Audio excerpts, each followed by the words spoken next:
there was a point where I was like, this has been happening for so long. I think it was almost 4 or 5 months that I couldn't get myself together in a way that I usually would show up as a person.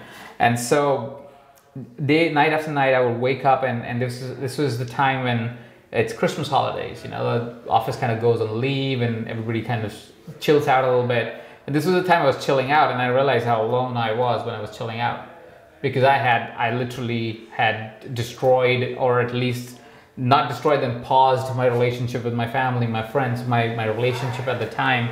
That even if I was with people, I was just always alone. And I was like, there is something that is wrong here. There's something that is not correct. And that finally broke me to say, I gotta move on. And so I submitted my papers I was running MindValley at the time. I submitted my papers in January. I took a little bit of time to transition out because I was running the company. It took few months to be able to transition out of the company, and started just pursuing things that I liked. And I just simply said, I'm gonna just do what I love doing, which doesn't have to be sitting on a computer.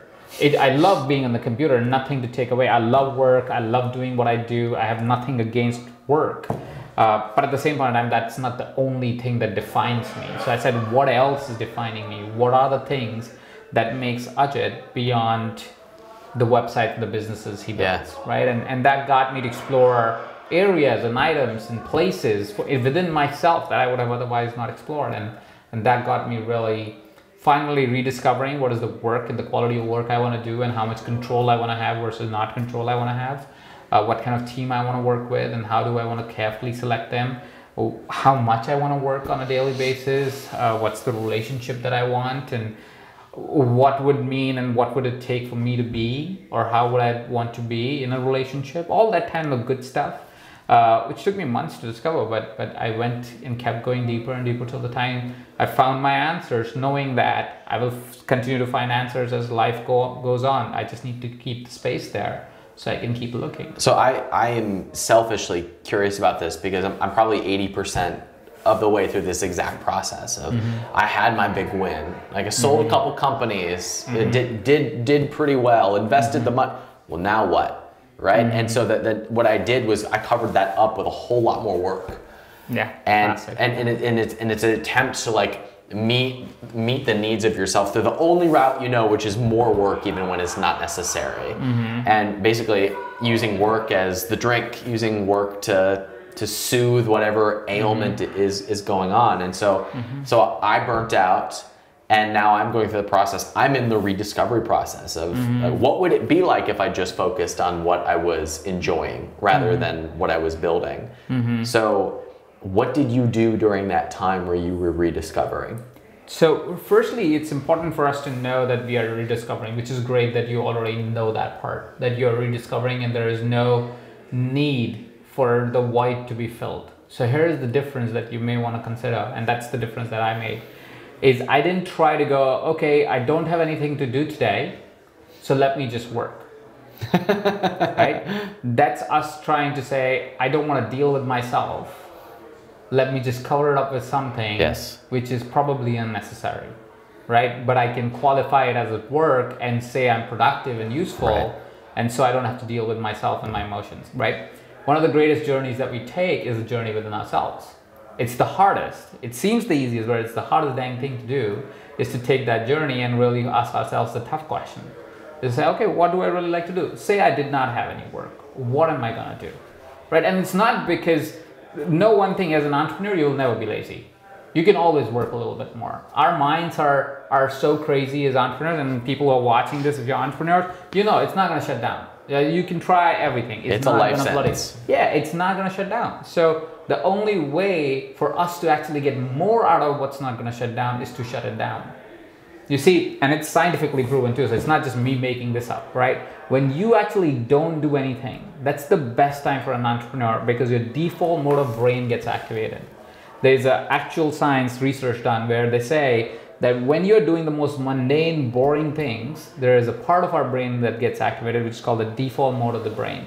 The default mode of the brain is also our subconscious. It takes all the data that you've been processing all day long and actually processes it to come up with a creative solution, right? This is why people say, oh, I get my best ideas in the shower. Is this just entrepreneurs or is this everybody? Everybody. This is for everybody. Everybody needs to shut down to get the best creative ideas. This is for professionals too. If you're a professional, the problem is you're working too hard. It's not that that's why you will grow. The reason why you don't grow as fast is because you work too hard. And I'm guessing doing nothing is not doing this on a phone. No, doing nothing. Literally fold laundry, like the stupidest shit. Where there's actually no active side of your brain, or your conscious mind is not engaged, basically. So I run from that place, right? I'm learning to deal with that as I uncover what I'm really running away from. But I think as entrepreneurs, we fill every one of those seconds through even more work. But what you're saying is it's actually that almost that boredom is necessary. In order for the next creative breakthrough to happen. Absolutely. Absolutely. Think about it like this. Your best ideas never came when you were checking Facebook. Your best ideas were not on somebody else's Facebook feed, right? It was always when you were taking a hike, you were in the shower, you were taking a bath, you were swimming in the pool, or doing whatever that is kind of boring in a way, but was actually disengaged your conscious mind and was just your subconscious that took over, suddenly connected the dots, and boom, you have your brilliant idea. And that's the reason your best ideas come there. But entrepreneurs don't know how to do that. So firstly, for entrepreneurship, it's good to have that space.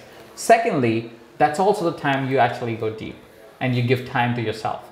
So it's good for your soul because you finally figured out what you actually want in life, not the next $1 billion you want to make, because nobody wants the $1 billion. You want the experience of the $1 billion. No one wants on the other side of the $1 billion. Yeah, so that chase, having that chase is a great thing. So again, there's nothing wrong with the chase. There's nothing wrong with money. There's nothing wrong with wanting money. The challenge is, why do you want it and how do you want to get there, right? So you may want all the money in the world, but if you want it just because you finally get to sit next to Jamie Foxx for all I care, it's a stupid reason to do it, right? It's like, what validation are you looking for? Right? If it's for love and connection that you're doing it because Jamie Foxx is your love and connection, well, go do it. But otherwise, love and connection is also with your wife, right? Or your girlfriend, or your kids, or your parents, or your friends, or whatever that is, right? So you could find that you can find the same joys of somebody who would make 100 million today. You don't have to wait for 100 million. At the same point of time, that chase of 100 million keeps us excited and keeps our creative juices flowing. It's a good thing for you. It's a good thing for the world.